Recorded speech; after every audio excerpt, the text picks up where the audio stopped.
Hello बच्चों, स्वागत है आप सभी का एक बार फिर से आज के इस वीडियो में। ये जो वीडियो है महायोगी गोरक्षनाथ विश्वविद्यालय में जो प्रवेश परीक्षा होने वाला है अलग अलग कोर्सेज़ के लिए, उसका जो हम लोग इम्पॉर्टेंट क्वेश्चन का सीरीज चला रहे हैं उसका भाग 9 है, यानी कि पार्ट 9 है। ऑलरेडी हमने 8 पार्ट बना दिया है, 1 से लेकर के 8 तक चैनल पर अवेलेबल है, जा कर के आप लोग ज़रूर देखिएगा। एग्ज़ाम से पहले आपको सारे वीडियोज़ ज़रूर देखने हैं। टेक्स्ट फॉर्मेट में जो क्वेश्चंस मैंने दिया है वेबसाइट पर उसको भी ज़रूर देखना है। साथ ही साथ में जो हमने क्विज़ बनाया है इतनी मेहनत करके आप सभी के लिए, उसको भी ज़रूर अटेम्प्ट करना है ताकि आपका जो प्रैक्टिस है, जो भी क्वेश्चंस आपके सामने आ रहे हैं वो याद हो जाए। ये इसीलिए सोच के बनाया गया है कि आपके सामने क्वेश्चन 3 बार आए। एक जब वीडियो में आप देख रहे हैं, दूसरा जब आप उसको टेक्स्ट फॉर्मेट में पढ़ रहे हैं, और तीसरा जब आप क्विज़ अटेम्प्ट कर रहे हैं। तो इस तरीके से आपके सामने क्वेश्चन 3 बार आ जाएगा और वो बड़े ही आसानी से आपके दिमाग में सेट हो जाएगा। ठीक है, तो चलिए इस वीडियो की शुरुआत करते हैं। और ये जो वीडियो है पार्ट 9 है, इसका पहला क्वेश्चन देखते हैं। पहला क्वेश्चन है आवृत्ति यानी कि फ्रिक्वेंसी की एसआई इकाई क्या होता है। तो 1 सेकंड में होने वाले कंपनों यानी कि वाइब्रेशंस या चक्रों की संख्या को हम लोग बोलते हैं आवृत्ति यानी कि फ्रिक्वेंसी। इसे भौतिकी में हर्ट्ज यानी कि HZ में नापा जाता है। तो ऑप्शन बी इसका सही जवाब हो जाएगा। क्वेश्चन नंबर 2, कास्टिक सोडा का रासायनिक सूत्र क्या होता है। तो ये होता है NaOH, यानी कास्टिक सोडा का रासायनिक नाम होता है सोडियम हाइड्रोक्साइड। इसका सूत्र होता है NaOH। यह एक बहुत ही प्रबल क्षार यानी कि स्ट्रॉन्ग बेस होता है। ठीक है। क्वेश्चन नंबर 3, मानव शरीर में कौन सी रक्त कोशिकाएं बीमारियों और संक्रमण यानी इन्फेक्शन से लड़ती। सही जवाब है WBC यानी कि श्वेत रक्त कणिकाओं। एक्सप्लेनेशन देखेंगे तो श्वेत रक्त कणिकाओं यानी कि WBC हमारे शरीर की सिपाही होती है। ठीक है, यानी सोल्जर जिसको बोल सकते हैं, सोल्जर्स, जो बाहर से आने वाले बैक्टीरिया और वायरस से लड़कर हमारी रक्षा करती हैं। क्वेश्चन नंबर 4, महाभारत के युद्ध में अर्जुन के सारथी कौन थे। सबको पता है, भगवान श्री कृष्ण। क्वेश्चन नंबर 5, रामायण के अनुसार रावण के उड़ने वाले रथ का क्या नाम था। उड़ने वाला जो रथ था उनका, उसका क्या नाम था। सही जवाब है पुष्पक विमान। ठीक है। क्वेश्चन नंबर 6, भारत की कोकिला के नाम से किसे जाना जाता है। तो भारत की कोकिला सरोजनी नायडू जी को इस नाम से जाना जाता है। इनके बारे में थोड़ा पढ़ लीजिए। सरोजनी नायडू एक महान कवित्री और स्वतंत्रता सेनानी थी। वो कविताएं लिखती थी और उसके साथ ही साथ में फ्रीडम फाइटर थी।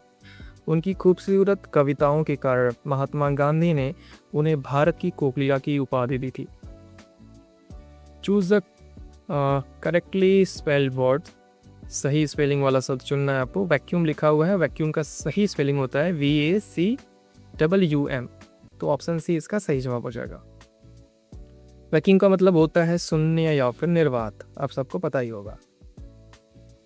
क्वेश्चन नंबर 8, जब श्वेत प्रकाश एक प्रिज्म से गुजरता है तो कौन सा रंग सबसे अधिक मुड़ता है। तो बैगनी रंग जो है वो सबसे ज़्यादा मुड़ता है। क्यों, यहाँ पर आप लोग देख सकते हैं। वायलेट रंग जो होता है कि जो तरंग दैर्घ्य है यानी कि वेवलेंथ सबसे कम होती है, इसलिए यह प्रिज्म से गुजरते समय सबसे अधिक मुड़ता है। लाल रंग सबसे कम मुड़ता है। ठीक है, तो इस बात को याद रखिएगा। क्वेश्चन नंबर 9, कौन सी धातु इतनी मुलायम होती है कि उसे चाकू से आसानी से काटा जा सकता है। सही जवाब है सोडियम। ठीक है। पोटेशियम भी मुलायम होता है, लेकिन सबसे ज़्यादा जो मुलायम होता है जो कि धातु है वो है सोडियम। विटामिन B1 की कमी से कौन सा रोग होता है। सही जवाब है बेरी यानी कि ऑप्शन बी सही जवाब हो जाएगा। क्वेश्चन नंबर 11, श्रृंखला को पूरा करें यानी कि कंप्लीट द सीरीज 1 8 27 64। अगर ध्यान से देखेंगे तो ये क्यूब हो रहा है, 1 का क्यूब हो रहा है, 2 का क्यूब हो रहा है, 3 का, 4 का, 5 का क्यूब करेंगे तो 125 हो जाएगा। सही जवाब हो जाएगा option C, correct. Question number 12, Bharat की सबसे लंबी नदी कौन सी है? सबसे लंबी नदी है गंगा। ठीक है, एक्सप्लेनेशन आप पढ़ लीजिए। भारत की सबसे लंबी नदी और पवित्र नदी है गंगा, जिसकी कुल लंबाई लगभग 2525 किलोमीटर है। बहुत लंबा है। ठीक है, पक्षियों के वैज्ञानिक अध्ययन यानी कि स्टडी ऑफ बर्ड्स को क्या कहा जाता है? सही जवाब है अर्निथोलॉजी। ऑप्शन बी सही जवाब हो जाएगा। एक्सप्लेनेशन आप लोग पढ़ लीजिए। एंटोमोलॉजी कीड़ों का अध्ययन है, तो अगर कीड़ों का अध्ययन पूछा जाता है तो उसका सही जवाब हो जाएगा एंटोमोलॉजी। ठीक है, चंद्रमा पर किसी वस्तु का वेट यानी कि भार पृथ्वी पर उसके भार का कितना होता है? सही जवाब इसका हो जाएगा 1/6 यानी कि 1/6 होता है।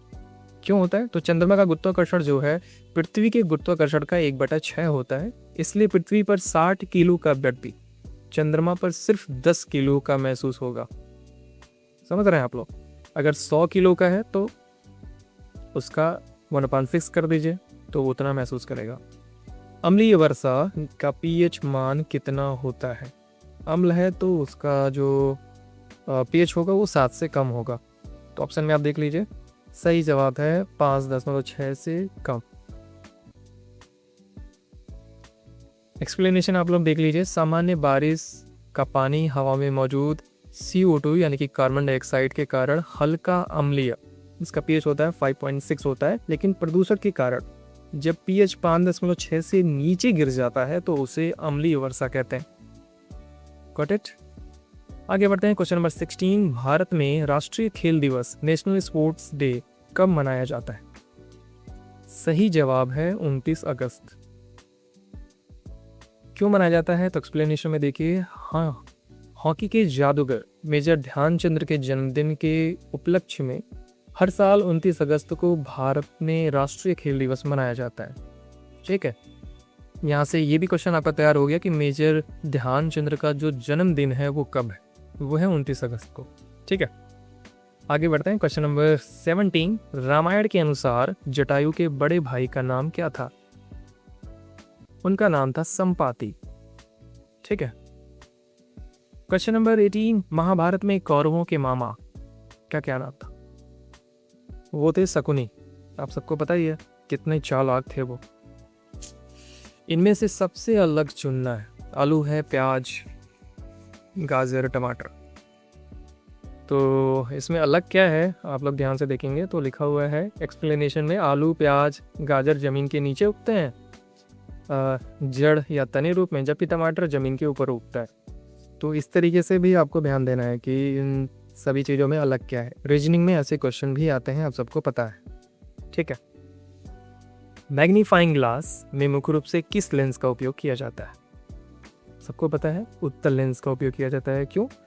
अक्षरों या छोटी चीज़ों को बड़ा करने के लिए मैग्नीफाइंग में उत्तल लेंस यानी कि कॉनकेव नहीं कॉन्वेक्स लेंस का इस्तेमाल होता है। ठीक है, आगे बढ़ते हैं। क्वेश्चन नंबर 21, आग बुझाने के लिए किस गैस का उपयोग किया जाता है?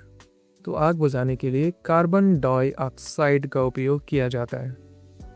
ये तो सबको पता रहा होगा। ठीक है, मुझे पता है, आप लोग कमेंट में बताइए कि आपको पता था वो।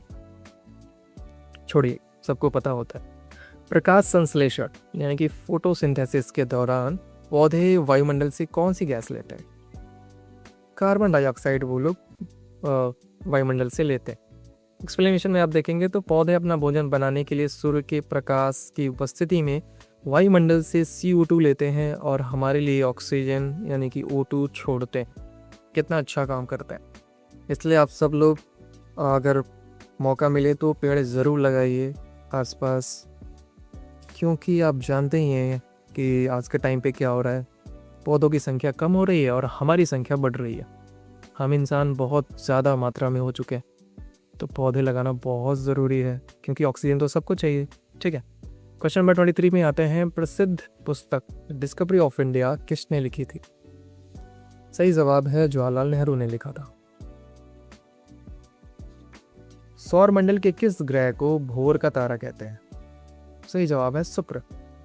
शुक्र ग्रह जो है पृथ्वी के सबसे नज़दीक है और यह आसमान में सबसे चमकीला प्राकृतिक पिंड है, इसलिए इसे भोर का और सांझ का तारा कहा जाता है। यानी भोर का भी तारा कहा जाता है और सांझ का तारा भी कहा जाता है, तो इसको याद रखिएगा। क्वेश्चन नंबर 25, एक स्वस्थ वयस्क मनुष्य की सामान्य हार्दिक गति, सॉरी मैंने गलत पढ़ दिया, एक बार फिर से पढ़ते हैं। एक स्वस्थ वयस्क मनुष्य की बात हो रही है कि सामान्य हृदय गति लगभग कितनी होती है। यानी एक अडल्ट ह्यूमन है, उसकी सामान्य हृदय गति कितनी होती है, तो सही जवाब है उसका 60 से लेकर के 100 धड़कन पर मिनट। इस तरीके से 25 क्वेश्चन हमने और कर लिया है इंपॉर्टेंट, ये आपके एग्ज़ाम के लिए इंपॉर्टेंट है। साथ ही साथ में ये जो क्विज़ मैंने बनाया है इसको ज़रूर दीजिएगा। कहाँ पे मिलेगा तो फिर मैं बता देता हूँ, GKP कॉलेजेस पर आपको जाना है, ऊपर आपको 3 लाइन मिलेगा, क्लिक करेंगे तो MGUG, और उसके बाद आपको वहाँ पे बहुत सारे लिंक मिल जाएंगे, तो इंपॉर्टेंट क्वेश्चंस पे जा करके आप सारे क्वेश्चंस देख सकते हैं। और क्वेश्चन के बाद यहाँ पर क्विज़ मैंने बनाया है, इसको ज़रूर अटेम्प्ट कीजिएगा। कुछ भी अगर प्रॉब्लम आती है, आपको कहीं लगता है कि क्विज अच्छे से परफॉर्म नहीं हो रहा है, कुछ क्वेश्चन हमको अच्छे से नहीं दिख रहा है, तो ज़रूर बताया करिए कमेंट में आकर के, या फिर मुझे इंस्टाग्राम पर कांटेक्ट करके वहाँ पे भी अपने जो सवाल हैं, सजेशंस हैं, कुछ मुझे टिप्स देना चाहते हैं, वो सब कुछ दे सकते हैं। आप सभी का वहाँ पर स्वागत है। सो फिलहाल आज के वीडियो में हम इतना ही रखते हैं, बहुत ही जल्द मिलते हैं अपने नेक्स्ट वीडियो में, तब तक के लिए wish you all the best.